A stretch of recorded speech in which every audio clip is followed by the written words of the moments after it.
wabarakatuh. Kami dari kelompok 1 akan memaparkan tentang laporan pengelolaan dari Taman Nasional Kepulauan Seribu. Kami di sini beranggotakan oleh 4 orang, yaitu Niki Putri Wijaya, Elin Garlina, Cini Suhartini, dan saya sendiri Desino Noviani. Materi yang pertama tentang latar belakang kenapa terbentuknya Taman Nasional Laut Kepulauan Seribu dan kenapa kami memilih untuk melaporkan dari Taman Nasional Laut Kepulauan Seribu ini akan dibahas oleh saya, yaitu pertama yang mendasari yaitu konservasi itu sendiri. Konservasi adalah suatu upaya pelestarian, perlindungan, dan pemanfaatan dari sumber daya alam secara berkelanjutan. Selain daripada itu, didasari oleh Undang-Undang Nomor 31 tahun 2014 tentang perikanan dan Undang-Undang Nomor 27 tahun 2007 tentang pengelolaan wilayah pesisir dan pulau-pulau kecil mengatakan bahwa pemerintah dan seluruh stakeholder pembangunan kelautan dan perikanan lainnya untuk mewujudkan pengelolaan sumber daya ikan dan lingkungannya secara berkelanjutan. Selanjutnya, selaras dengan penyelenggaraan otonomi daerah yang diamankan oleh Undang-Undang Nomor 32 Tahun 2004 tentang pemerintah daerah, tanggung jawab pengelolaan kawasan konservasi perairan termaksud kawasan konservasi perairan pesisir dan pulau-pulau kecil atau KKP 3K dibagi antara pemerintah pusat dengan pemerintah daerah. Komitmen tersebut tentunya harus diikuti dengan pengelolaan yang efektif agar kawasan-kawasan tersebut mampu memberikan manfaat yang besar baik untuk pemangku kepentingan, khususnya juga untuk masyarakat setempat maupun bagi sumber daya keanekaragaman hayati yang dilindungi dan harus dilestarikan. Taman Nasional Laut Kepulauan Seribu tersusun oleh ekosistem pulau-pulau yang sangat kecil dan perairan laut dangkal yang terdiri dari gugus kepulauan dengan 78 pulau yang sangat kecil. Nah, yang menjadi latar belakang kami kenapa memilih Taman Nasional Laut Kepulauan Seribu sebagai salah satu materi dari kami tentang pengelolaan Taman Nasional adalah Taman Nasional Laut Kepulauan Seribu ini memiliki biodiversitas yang melimpah.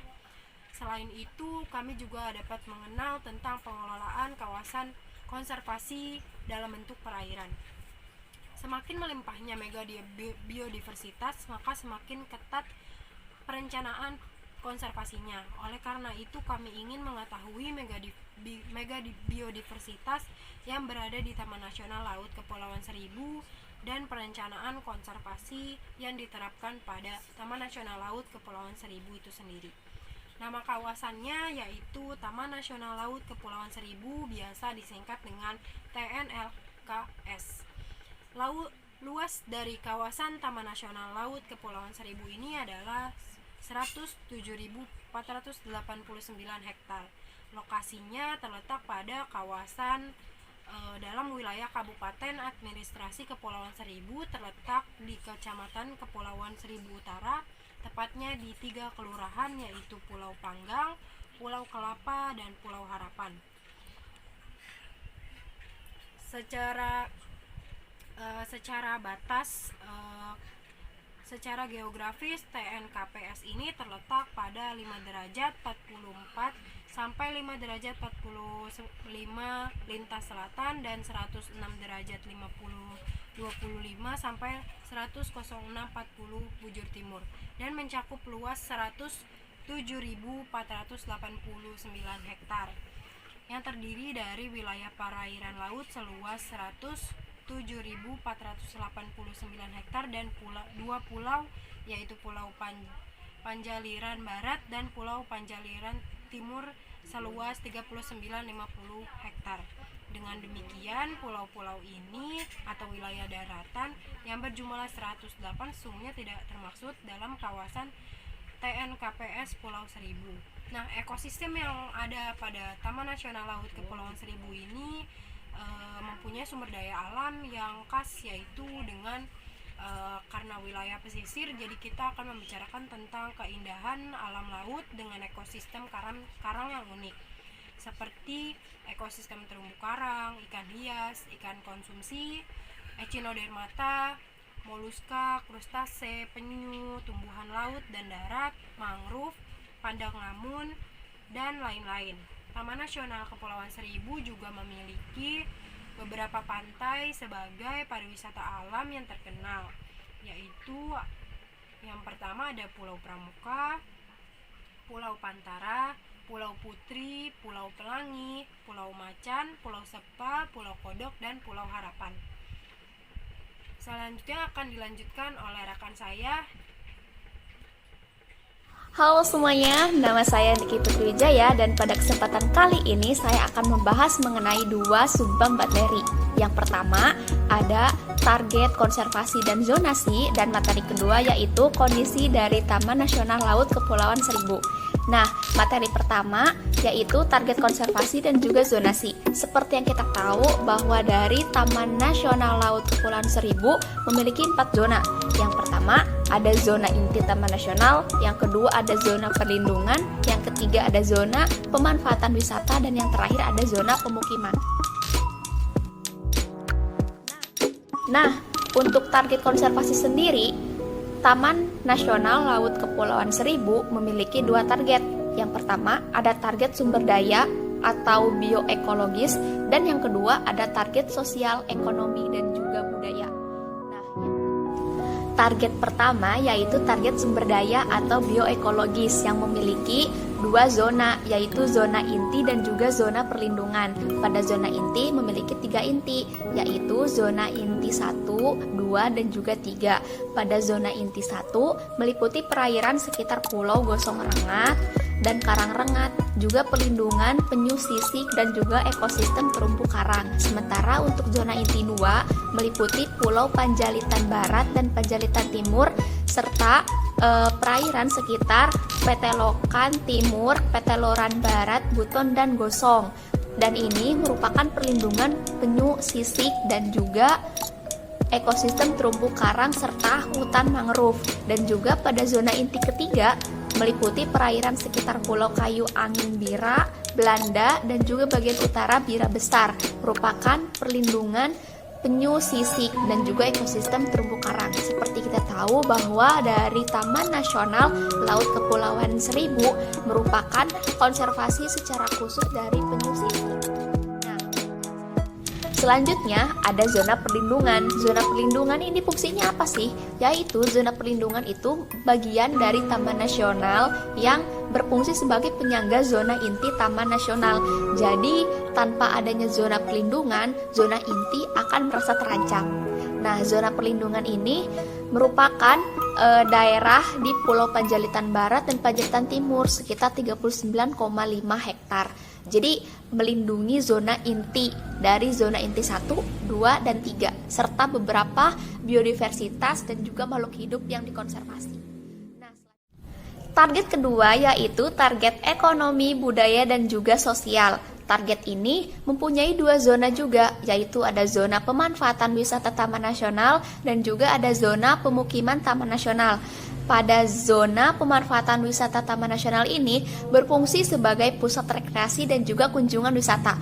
Nah, buat teman-teman di sini yang ingin berkunjung ke Taman Nasional Laut Kepulauan Seribu, teman-teman pasti akan mengunjungi salah satu dari pulau yang merupakan zona pemanfaatan wisata Taman Nasional seperti Karangbaka, Hantu Barat, Hantu Timur, Golong Laga, Yuk Barat dan juga Yuk Timur, Sepat Timur atau Kecil, Putri Kecil atau Timur, Putri Barat atau Besar, Kotok Kecil, Barat atau Pelangi, Petondon Timur, Petondon Barat, Tongkeng, Karangpilang, dan masih banyak lain dengan jumlah geografis dan juga besaran geografis yang sangat luas. Nah, selanjutnya ada zona pemukiman Taman Nasional. Bagian ini merupakan kawasan Taman Nasional yang didirikan sebagai pusat pemerintahan dan juga perumahan penduduk masyarakat. Zona pemukiman meliputi perairan sekitar Pulau Pamagaran, Panjang Kecil, Panjang Rakit Tiang, Kelapa, Harapan, Kaliage Besar, Kaliage Kecil, Semut, Opak Kecil, Opak Besar, Karang Bangkok, Karang Congkak, Karang Pandan, Semak Daun, Layar Sempit, dan juga Pramuka. Dan juga zona. Nah, sekarang kita beralih ke kondisi Taman Nasional Laut Kepulauan Seribu. Kondisi administrasi Kepulauan Seribu merupakan dataran rendah dengan ketinggian rata-rata 1 mdpl. Laut Kepulauan Seribu berdasarkan SK Gubernur yaitu 8,7 km kuadrat. Wilayah Kepulauan Seribu terdiri dari 2 kecamatan, yaitu Kecamatan Seribu Utara dengan 79 pulau dan juga Kecamatan Kepulauan Seribu Selatan, terdiri dari 31 pulau, serta tidak memiliki kurang dari 110 buah pulau. Wah, besar dan luas sekali ya. Luas TNKPS menurut bentuk lahan tahun 2013 yaitu daratan pulau seluas 0,54%, rataan pasir dan karang sekitar 4,5%, karang dalam 0,09%, dan juga perairan laut sebesar 95,32%. Nah, jadi dapat kita simpulkan ya bahwa dari taman. Selanjutnya ada kondisi dan keadaan iklim di sekitar Kepulauan Seribu, yaitu suhu udara terendah sekitar 23 derajat Celcius dan tertinggi 35,4 derajat Celcius dengan rata-rata bulanan sekitar 27 sampai 29 derajat Celcius. Dingin sekali ya teman-teman.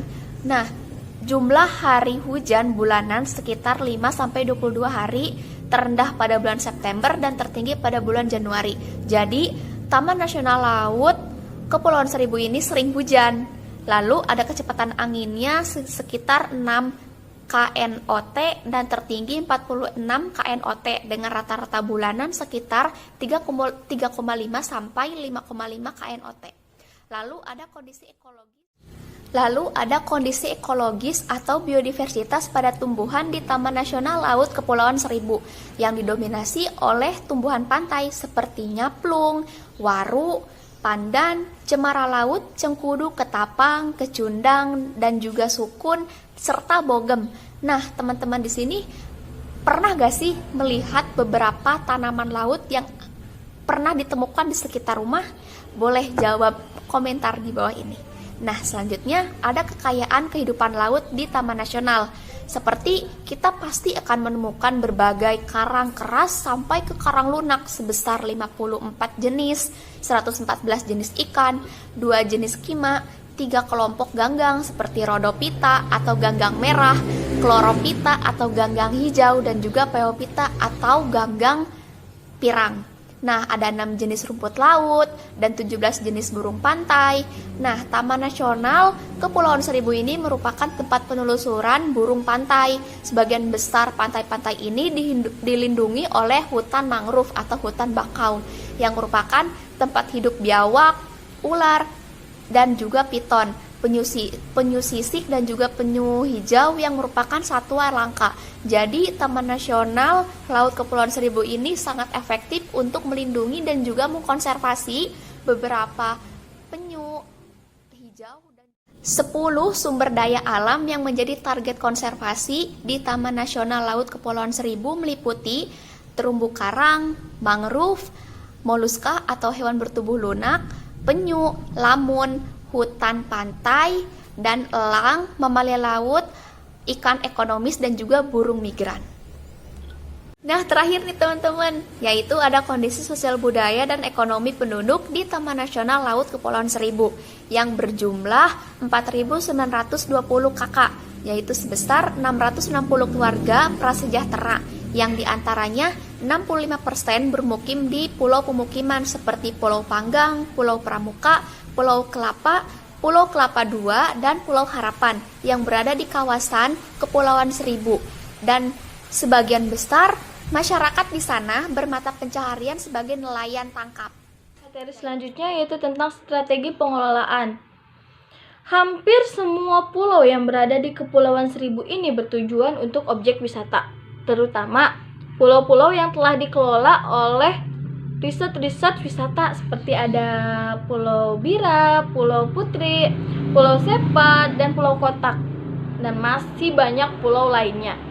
Nah, pengelolaan wilayah di Taman Nasional Kepulauan Seribu ini dibagi ke dalam 3 seksi pengelolaan. Yang pertama ada SPTN 1, ada SPTN 2, dan ada SPTN 3. Nah, SPTN 3 sendiri merupakan wilayah yang lebih dekat ke dalam daratan. Nah, oleh karena itu SPTN 3 ini banyak sekali dikunjungi oleh para wisatawan. Nah, untuk itu Ada juga pengelolaan wisata bahari yang harus menekankan pada konsep ekowisata, yaitu konsep pengelolaan yang memprioritaskan kelestarian dan pemanfaatan sumber daya alam dan budaya masyarakat. Konsep wisata ini erat kaitannya dengan penentuan daya dukung kawasan.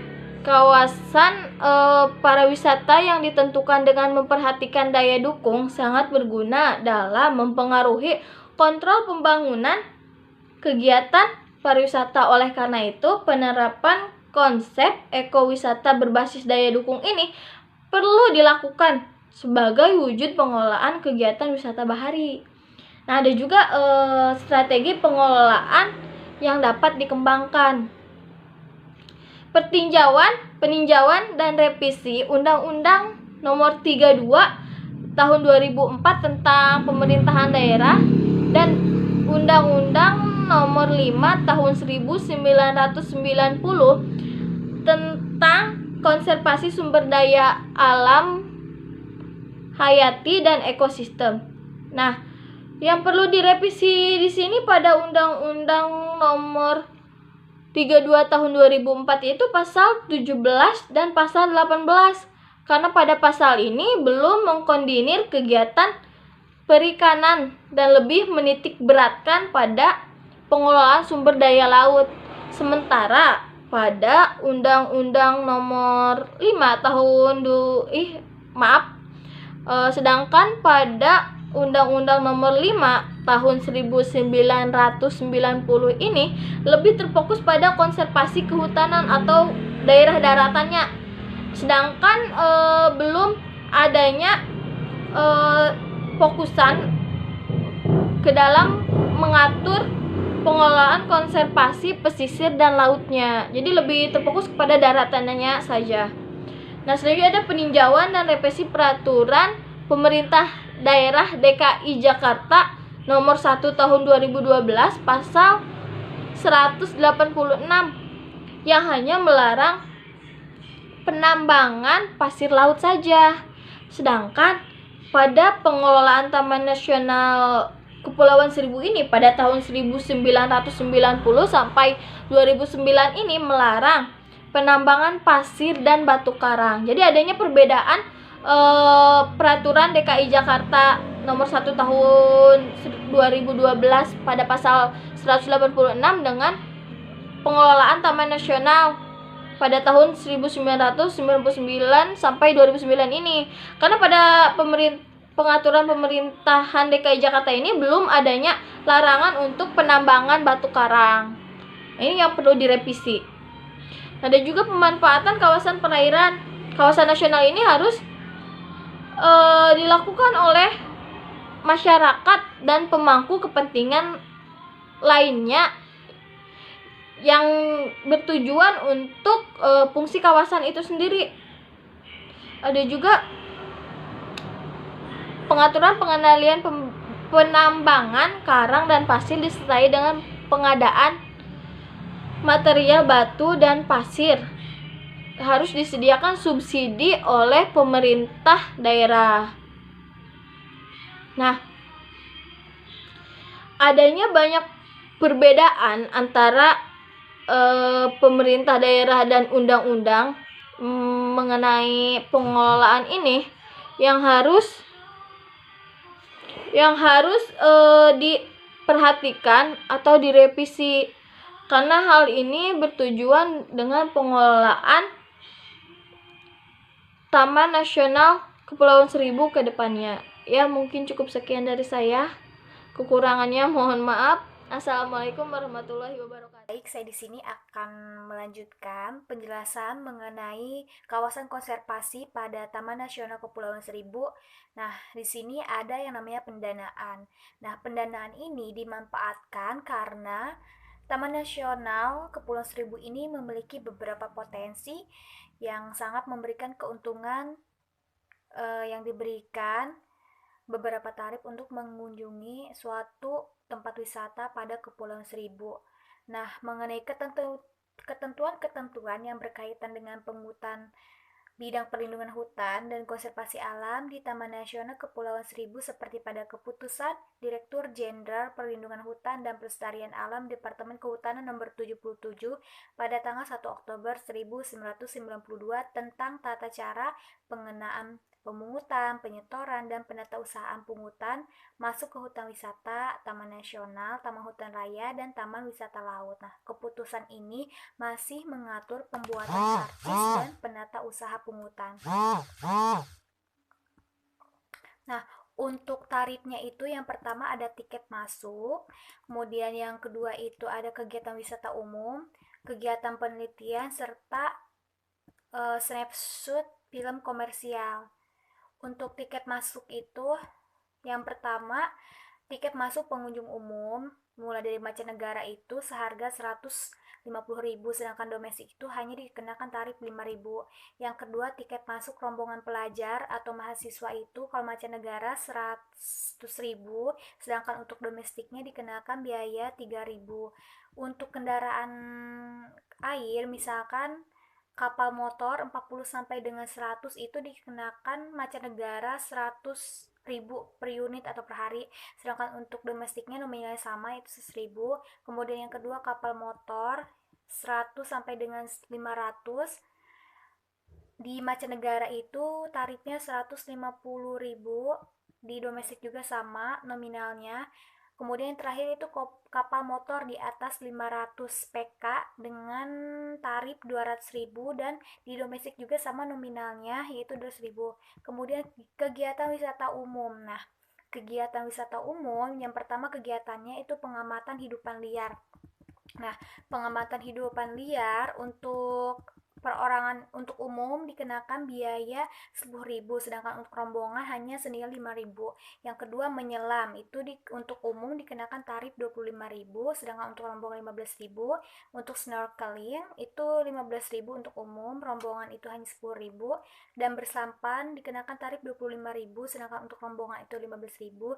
Dan yang terakhir yaitu memancing dikenakan tarif 25.000 dan untuk rombongannya 15.000. Kemudian yang ketiga yaitu penelitian menggunakan kawasan. Nah, seperti penelitian untuk rentang waktu sebulan untuk mancanegara itu dikenakan tarif 5 juta.